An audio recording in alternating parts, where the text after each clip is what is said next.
அன்புள்ள கிரியர்ஸ், இது நம்ம ஃபேமிலி. பாமக பாஜக இடையே சற்று நேரத்தில் தொகுதி பங்கீடு குறித்து ஒப்பந்தம் கையெழுத்தாகிறது.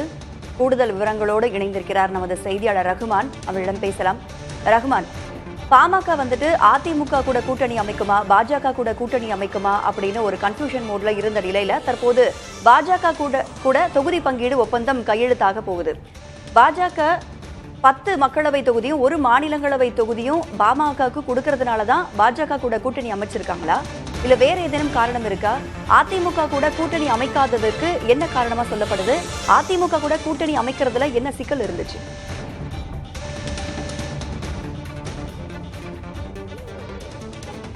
ராதா, நீங்கள் சொன்னது போன்று அதாவது நேற்று பிற்பகல் வரை அதாவது அதிமுகவுடனான கூட்டணி பாமகவோடு இருந்தது என்று பரவலாக சொல்லப்பட்டு வந்த நிலையிலே நேற்று மாலை பாட்டாளி மக்கள் கட்சியுடைய தலைமை நிர்வாகக்குழு கூட்டம் நடைபெற்றது.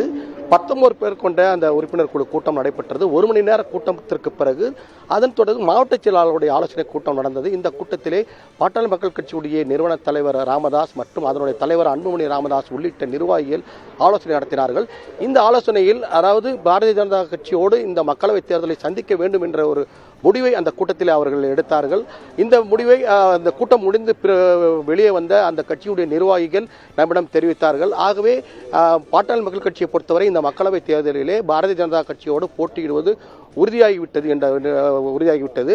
இதனைத் தொடர்ந்து இன்று காலை அதாவது பாரதிய ஜனதா கட்சியோடு முறைப்படி அவர்களுடைய தேர்தல் ஒப்பந்தம் இங்கு செய்ய இருக்கிறார். அதாவது திண்டிவனத்தை அடுத்திருக்கக்கூடிய தைலாபுரம் தோட்டத்திலே இதற்கான நிகழ்ச்சி இன்று காலை நடைபெற இருக்கின்றது. நீங்கள் பார்க்கலாம், ஒளிப்பதிவாளர் ஸ்ரீதர் காண்பித்துக் கொண்டிருக்கின்றார். விழுப்புரம் மாவட்டம் மற்றும் தமிழகத்தில் பல்வேறு மாவட்டங்களைச் சேர்ந்த பாரதிய ஜனதா கட்சியுடைய நிர்வாகிகள் இந்த தோட்டத்திற்கு வந்திருக்கின்றார்கள். முன்னதாகவே முன்னாள் எம்எல்ஏ ஏஜி சம்பத்தும் தோட்டத்திற்குள்ளே சென்றிருக்கின்றார்கள். தொடர்ந்து ஒவ்வொரு நிர்வாகியாக வந்து கொண்டிருக்கின்றார்கள். மேலும் பாரதிய ஜனதா கட்சியுடைய தமிழக தலைவர் அண்ணாமலையும் இந்த கூட்டத்திற்கு வருவார் என்று எதிர்பார்க்கப்படுகின்றது. அவரது முன்னிலையிலே இந்த கூட்டணி குறித்தான உடன்பாடு எழுதப்படும். அதாவது ஏற்கனவே அவர்கள் சொன்னது போன்று 10 மக்களவை தொகுதிகளையும் மேலும் 1 ராஜ்யசபா இடத்தையும் பெறுவது என்று இந்த கூட்டத்தில் முடிவு செய்யப்பட்டது. அதாவது இதை பொறுத்தவரை அதாவது அவர்களை பொறுத்தவரை தேசிய நலனை கருத்தில் கொண்டும் மாநில நலனை கருத்தில் கொண்டும் தான் இந்த கூட்டணி நாங்கள் சேருகின்றோம். ஆகவே கட்சி நிர்வாகிகள் இதற்கு ஒத்துழைக்க வேண்டும் என்று அந்த கட்சியுடைய நிறுவன தலைவர் ராமதாஸ் கூறியிருக்கின்றார். தொடர்ந்து இங்கே இருக்கக்கூடிய தொண்டர்களை நாம் கேட்போம். அதாவது பாட்டாளி மக்கள் கட்சியோடு நீங்கள் கூட்டணி சேர்றதை எப்படி நீங்கள் பார்க்குறீங்க? பாரதிய ஜனதா விரும்புகிறோம். பாரதிய ஜனதா கட்சி பாட்டாளி மக்கள் கட்சியில் சேர்த்து நாங்கள்லாம் விரும்புகிறோம். நீங்கள் சொல்லுங்கள், எப்படி?